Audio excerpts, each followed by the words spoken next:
Hello प्यारे बच्चों, कैसे हैं आप सब। आज स्टडी करने जा रहे हैं व्याकरण सुधा कक्षा 5। तो ये कक्षा 5 की व्याकरण की पाठ्य पुस्तक है। तो चलिए प्रारंभ करते हैं। तो आज हम स्टडी करेंगे चैप्टर 7 सर्वनाम। तो सर्वनाम तो आप सभी को पता होगा। तो चलिए आज उसी के विषय में अध्ययन करने जा रहे हैं। यदि अभी तक आपने इस चैनल को सब्सक्राइब नहीं किया है तो जल्दी से कर लीजिए, ताकि लगातार आपको ऐसे ही वीडियो मिलते रहें। तो चलिए यहाँ पर देखिए, यहाँ पर नीचे कुछ एक अनुच्छेद लिखा हुआ है और एक चित्र दिया गया है। तो उसी के विषय में पढ़ेंगे। तो रमन एक अच्छा लड़का है। रमन 5वीं कक्षा में पढ़ता है। रमन के पिताजी बाजार गए। रमन ने वहाँ से कहानियों की एक पुस्तक खरीदी। रमन ने रमन के भाई के लिए एक बल्ला खरीदा। ऊपर दिए गए अनुच्छेद में जो रमन शब्द है वो बार बार आ रहा है। तो जिसके कारण वाक्य कैसे लग रहे हैं, अटपटे से लग रहे हैं, क्योंकि एक ही शब्द जो है, एक ही संज्ञा शब्द बार बार दोहराया जा रहा है। तो उससे क्या होता है, वाक्यों की सुंदरता समाप्त हो जाती है। तो इसी अनुच्छेद को दोबारा से पढ़ते हैं। तो देखिए, रमन एक अच्छा लड़का है। वह 5वीं कक्षा में पढ़ता है। वह पिताजी के साथ बाजार गया। उसने वहाँ कहानियों की एक पुस्तक खरीदी। उसने अपने भाई के लिए एक बल्ला खरीदा। तो देखा, यहाँ पर जो है रमन शब्द जब बार बार आया तो अटपटा लग रहा था, लेकिन वही शब्द जब वह अपने अपने से कन्वर्ट कर दिया है, बदल दिया है, तो जो है ठीक प्रकार से लग रहा है।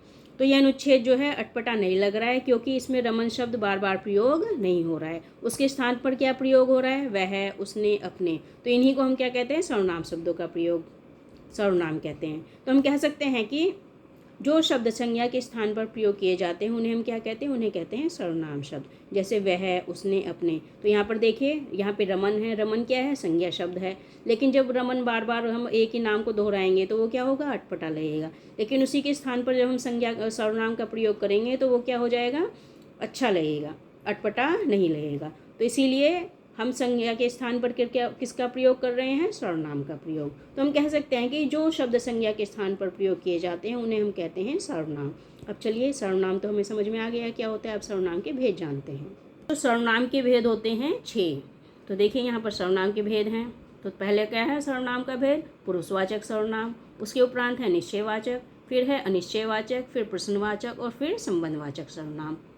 और उसके उपरांत है निजवाचक सर्वनाम। तो अब हम इनके विषय में विस्तार से अध्ययन करते हैं। तो चलिए देखते हैं क्या है पुरुषवाचक सर्वनाम। तो ऊपर दिए गए शब्दों में देखिए, मैं, तुम, उसे।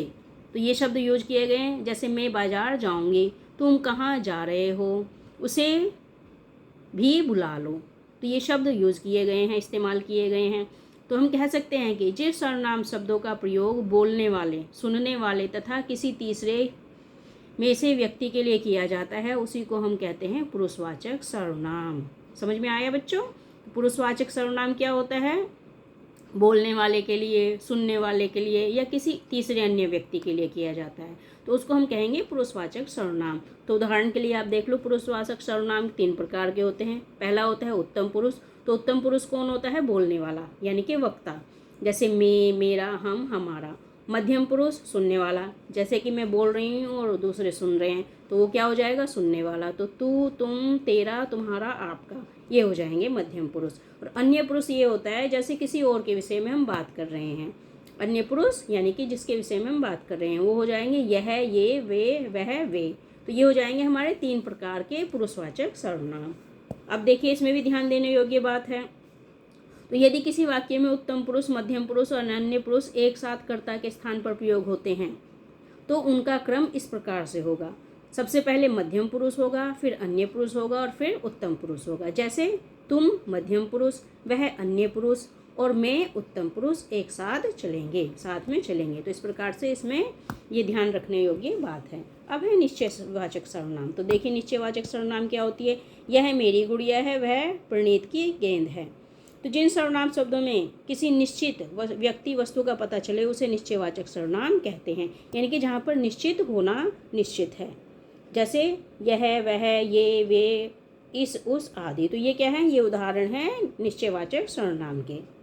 अब है हमारा अनिश्चयवाचक सर्वनाम। कोई बाहर खड़ा है, चाय में कुछ गिरा है। तो बच्चों देखिए, यहाँ पर अनिश्चयवाचक, यहाँ पे यानी कि कोई भी चीज़ निश्चित नहीं है। नाम से ही पता चल रहा है अनिश्चयवाचक।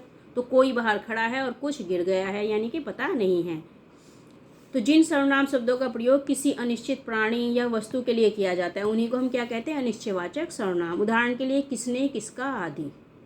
तो ये हो गए हमारे अनिश्चयवाचक सर्वनाम। अब है हमारा प्रश्नवाचक सर्वनाम। तो नाम से विदित हो रहा है कि प्रश्नवाचक सर्वनाम यानी कि प्रश्न का प्रयोग किया गया है यहाँ पर।